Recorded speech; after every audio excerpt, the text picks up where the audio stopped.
Hi, this is Stu Turgel, your host for The PHOENIX File, a weekly news magazine and community conversation with the people and programs making a positive impact on the quality of life in our community. It's Election Day in America, and all Arizona eyes and ears will be focused on the results of the national and statewide elections. But with the 2016 election cycle ending, one question remains. What can be done to change the way our election process works, and how can more citizens become engaged in the process? My guest on today's Election Day edition of the PHOENIX File is Patrick McWhortor, State Chair for Open Primaries, Arizona. We'll be discussing the very timely topic of sensible election reform. And right after the PHOENIX File, please stay tuned for our special election night coverage.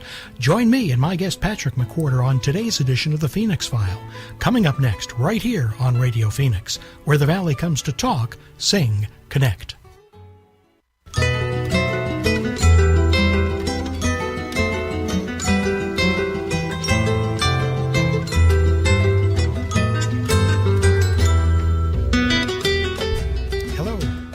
I'm Stu Turgel, and I want to welcome you to this election night edition of the PHOENIX File. This show is a community conversation with the people and programs making a positive impact on the greater Phoenix community. And nothing impacts us as a community and a nation more than the many decisions that we all have to make when we go into the voting booth and cast our ballots. The right to vote is really one of the central pillars of our democracy, but this year, largely because of what we've experienced in the election campaigns for president, it sure has felt like the central pillar may be just a little shaky and a little crumbly.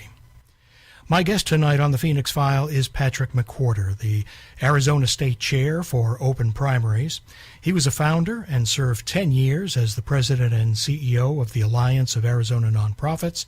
He currently serves as executive director of the Desert Foothills Land Trust, and he's a frequent author and commentator on issues relating to fair voting.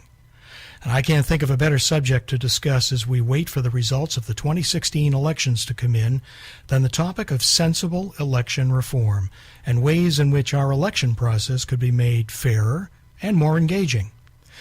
Before we begin, this programming note. Immediately following tonight's edition of the PHOENIX File, Radio Phoenix will be carrying live coverage of election results, so be sure to stay tuned at the top of the hour for national coverage. Patrick, welcome to the PHOENIX File. Thanks so much, Stu. I'm really happy to be here. It's wonderful to have you on the show tonight, and what a night it promises to be. I don't know about you, but I'm pretty exhausted with the 2016 election cycle. How about you? Oh, I think we all are. It's been a very, very long year. You know, I'm a political junkie, have been my whole life, but I am ready for tomorrow, as it were, have it finally be over. Me too. So let's start with a little background about you and how you became so interested in the election process. Well, I'm originally from the Midwest, Stu. I've been in Arizona for 35 years, but I think somehow those solid Midwest roots inculcated in me a belief that it is our responsibility to with our neighbors and with fellow community members to look out for our community together. And democracy is a critical part of that. And what we do in electing people to govern on our behalf in a representative democracy, it's critical that we be involved. And then throughout my years in Arizona, I wouldn't say I've ever been much of a politico, but I've always been at least involved in the policy side. I was a lobbyist a number of years ago, and I've sort of quietly, privately supported people that I believe in. And many people saw me, even in the nonprofit sector, as kind of a guru on what's going on in politics. So it's always been in my blood. Tell us a little bit more about Open Primaries and what its mission and goals are, and what it would like to see change in our ability to cast our votes in the primary elections. Sure. Open Primaries, which you can learn more about at openprimaries.org, is an organization dedicated to a simple proposition that nobody should be required to join a political party in order to exercise their right to vote. And the essential premise of the Open Primaries reform movement is that today, when we have primary elections, so that isn't today's election, but that's what we did here in Arizona back in August, we actually have multiple primary elections, multiple party primary elections. And that kind of skews the participation, the involvement, and a whole lot of other things about those elections, ultimately leading to a situation where not everybody, when they run for office in every election, is facing all the voters. And yet you talk to most voters, you talk to citizens, they say, gee, when somebody is running for office, they should always have to earn my vote.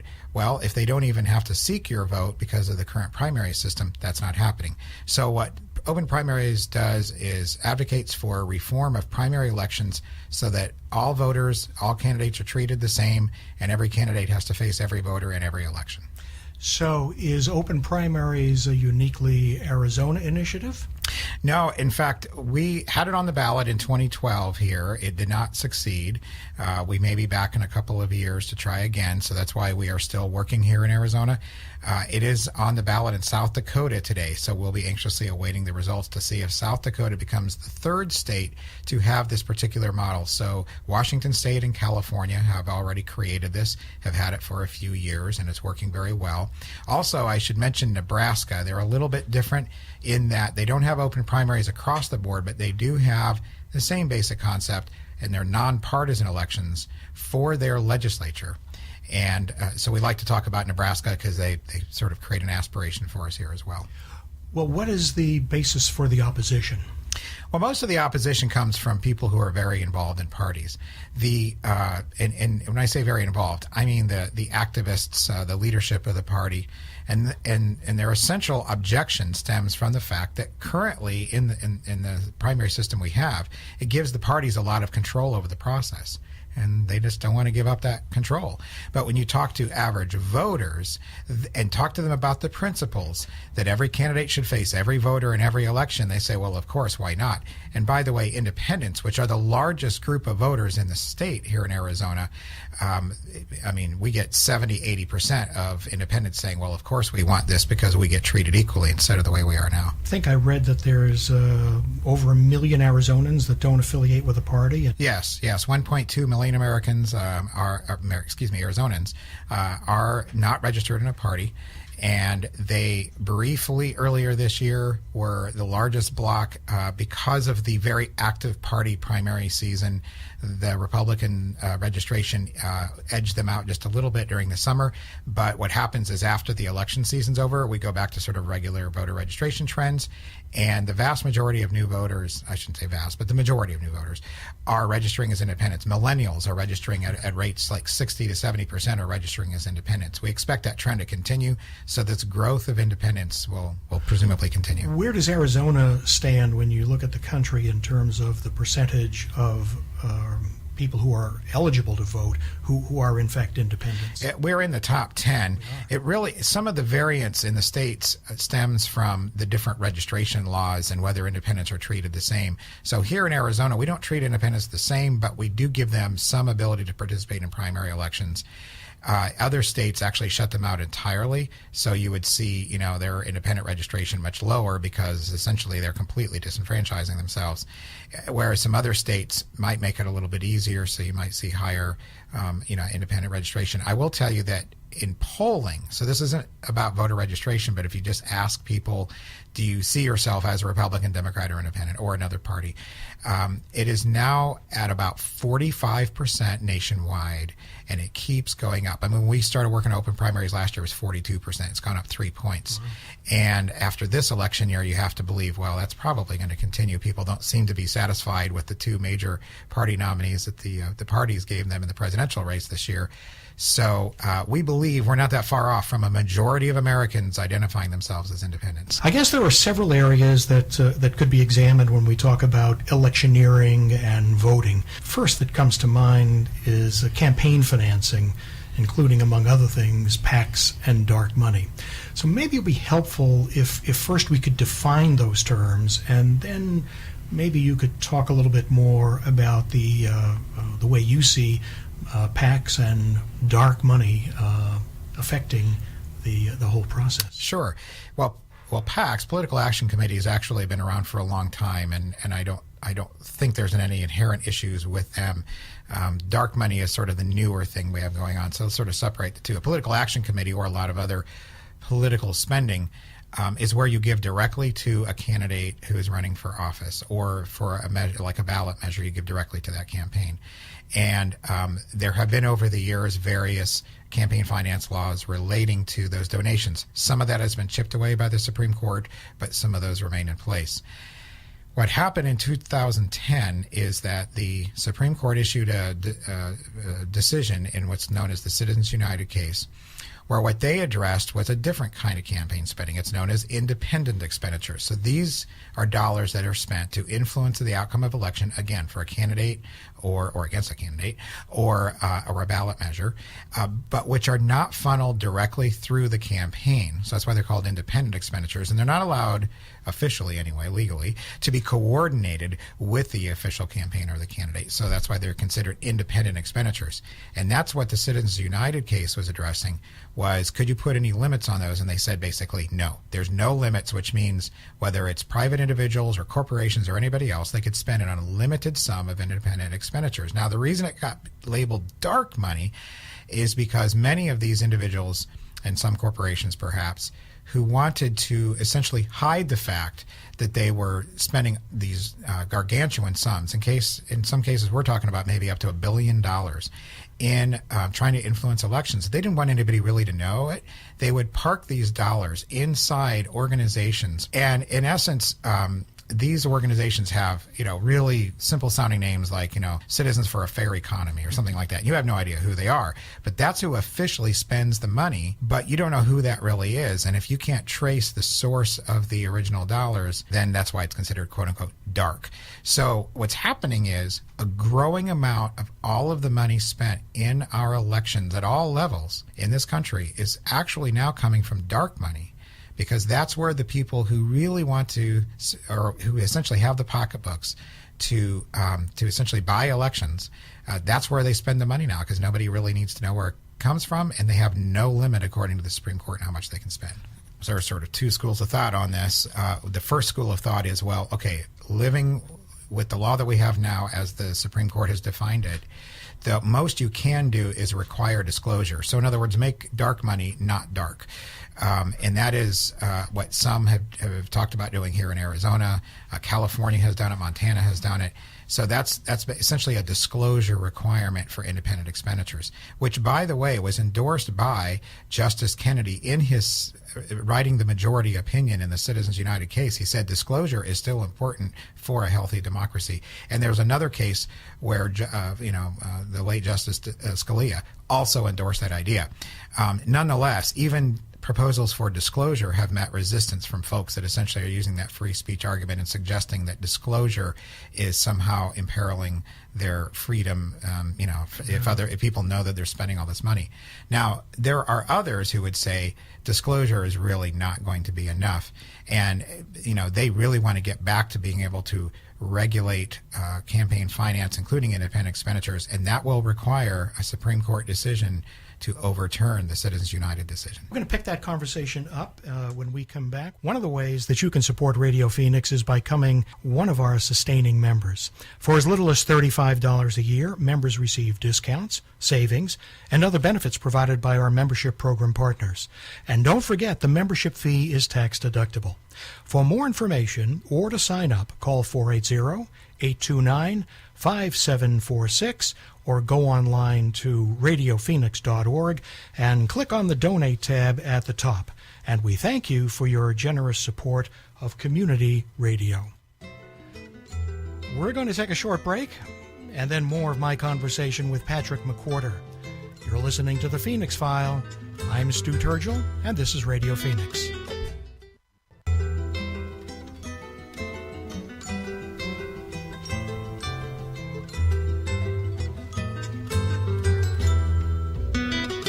Welcome back to The Phoenix File. I'm your host, Stu Turgel, and my guest tonight is Patrick McWhortor. And we're talking about sensible election reform. And Patrick, I hope that's not an oxymoron. Well, a lot of us hope that it's coming soon. Well, we were talking about dark money, and at the break you were suggesting that there's a couple of other ways of looking at it that you might want to touch on. Well, dark money is certainly one issue, and I know many are sweating out these election returns tonight because the next president will appoint at least one member of the U.S. Supreme Court. And so any chance of overturning Citizens United depends upon, whether a new Supreme Court justice, a swing vote to change that. But it's not the only issue that a lot of people are looking to the court and what it's been doing over recent years. The voting rights, the sort of opportunity for people to cast a ballot and how easy or difficult we make that for them. There have been a number of cases, and the court, quite frankly, lately has gone in conflicting directions in some of that. So, a lot of people want to, who are in favor of making it easier for people to vote or empowering people to participate in this process, would hope to see a court after this presidential election that will be in favor of making it easier for people to vote. What do you think we could do to engage people or make it easier for them to vote? And if you had a magic wand, what are some of the things that you'd like to see? Well, I believe, and this came about back in the spring here in Arizona when we had so many issues arise with our presidential preference election and even with our special election for the Proposition 123, the education finance measure. I developed this belief that we have been serving or using our election system in the same way that it was serving us 100 years ago or 150 years. Well, Arizona is only a little over 100 years old, so just 100 years here.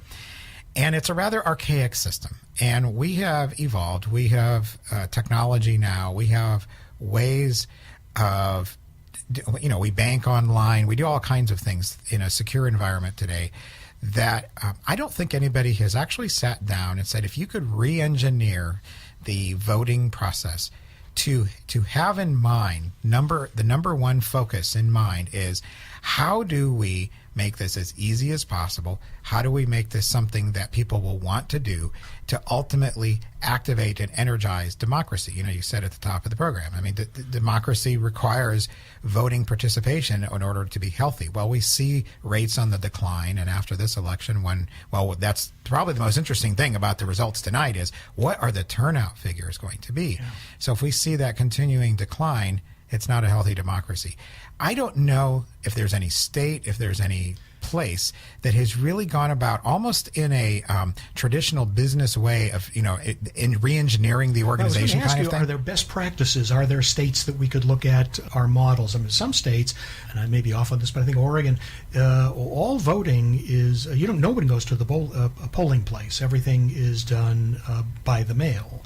Yes, Oregon has had that for a few years now. I don't know if that's a good thing. Well, it's funny. We are becoming almost similar in that way here in Arizona. In fact, I mentioned that Proposition 123. If I remember right, about 93% of the votes cast in that election were through early ballots, which is our version of voting through the mail, even though you can also turn in your early ballot at a polling location. But because we are seeing, and also many of the school bond elections we have here, high percentages of those voters are doing it early ballot. So we're kind of approaching that. In fact, by the way, here in Arizona we have that early permanent early voter list. The turnout for people on that list is double what the turnout is for people who are not on that list. So we know that mail-in ballot or mail-in voting is one way. And by the way, Oregon does have pretty high turnout as well. Yeah. Now, there's some other things. For example, dealing with the registration. Colorado has done a major election reform recently where they now have same-day voter registration. They've also modified. They basically have gone to a system where it is a combination of in a mail and location balloting like here, but you can go anywhere. So they have the voting center concept. There are some other states, of course, that have same-day voter registration. There's the idea of automatic registration. So in other words, when you get your driver's license, you're automatically registered to vote unless you actively say, I don't want to be registered to vote. That would be a default, sort of a default position. Exactly. I've thought for a very long time, and I think it's just wishful thinking, that the time would come when we would at least have the ability to vote electronically from our home or our workplace or wherever. through the use of the internet. And if that was ever a possibility, I guess right now, given WikiLeaks and all of the hacking that's going on, that's probably not an idea that's going to get any head of steam going. But what a wonderful thing it would be if we had a way of doing it securely. Well, I agree, and I think I think we also are not at the place yet where we're going to be confident enough in how secure it is, even though we are doing our banking online, and so we risk our finances all the time. But of course, we know all the situations that arise with stolen identities and so forth. So I think there's still a lot to be worked out on the technology, but I think we can get there technologically, and hopefully we will. I think, though, as much as all of these, shall we call them mechanical aspects of the election are important to figure out, at the end of the day, if we don't have very good choices, if we don't feel like there's a reason for us to cast a vote, no matter how easy it is, even if we can do it on our cell phone, we're still not going to vote. So we have other reforms that I think are still important. We have other ways that I think that we need to look at how we're engaging citizens in the democratic process. We haven't talked about redistricting yet. Here in Arizona, we have an independent commission that does the redistricting. This is radio, so you can't see the air quotes on independent, but the idea of the Independent Redistricting Commission is that you take, instead of having legislators draw essentially their own districts, which is the way most states do it, you have people who are not vested in the outcome of how you draw lines for your state legislature and for Congress. One of the most significant factors in why we have these uncompetitive elections at the state and national level is how these lines are drawn. And so you hope to have an independent commission that draws them in a way that makes them competitive. And if you have competitive districts, that means there's more candidates running. And the more candidates running, the more people vote. That's actually, if you look at the data and where turnout is higher, there's some factors like income and education level and so forth. But the number one factor, once you take those out, is it actually a competitive race? Are there actually more than one people running for one seat? And if there are, that means they communicate with the voters and voters know about it and they get involved. And it seems like it matters because there's actually competition. I think the thing that is most fearful about what's going on now, and after this election year that we're all exhausted from tonight, my greatest fear is that, yes, we breathe a sigh of relief that it's over, but then we leave it. That's the worst thing that can happen. We need to get more engaged. We need more people to run for office. We need more people to be involved in the process, to care about the issues, to realize how significant these decisions are for the way they live their lives. So those are the soft things, if you will. The mechanical things are important too to make it easier to vote, but if we don't give people a reason to vote, I don't know if that's going to matter. We've got to get people to realize how important these democratic decisions are for the way we live our lives. Two things that I think about a lot. I'm struck by the way the Brits conduct their elections, and we are the United States and they are the United Kingdom, but at the same time their whole election cycle is truncated into a relatively short period of time. I mean, a blink of the eye compared to what we look at here with campaigns, at least at the presidential level, that start a couple of years out, if not longer. So the Brits announce that they're going to have an election, and within 30 or 45 days, the election is held. And they also have a different approach to campaign advertising than we do. And of course, that again is a First Amendment issue, but we're deluged by campaign ads that. I don't know how much that really contributes to our information. They tend to be negative. I think I read that in the last general election, there were 20,000 media ads in Arizona just in the primary, and they were largely negative ads. So the duration of the cycle and the attention on media, any thoughts about that? Well, as you said, one of the reasons that we seem challenged with some of those things here is the First Amendment. And I should say that, that's where the courts come in here. This whole idea of money being equal to speech, if we don't challenge that, I'm not sure we're ever going to get to some of the things you're talking about. That's probably true. But the other thing is, politics is big business here.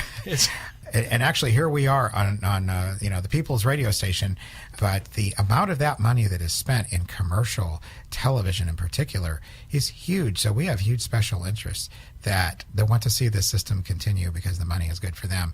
That's the challenge, I think, for the reformers is, we're battling some pretty big, well-heeled special interests. That's right. So if I made you the czar, which I think is sort of a mixed metaphor since this is election night and we're talking about czars, but if I made you the czar and I said, all all power to Patrick McWhortor.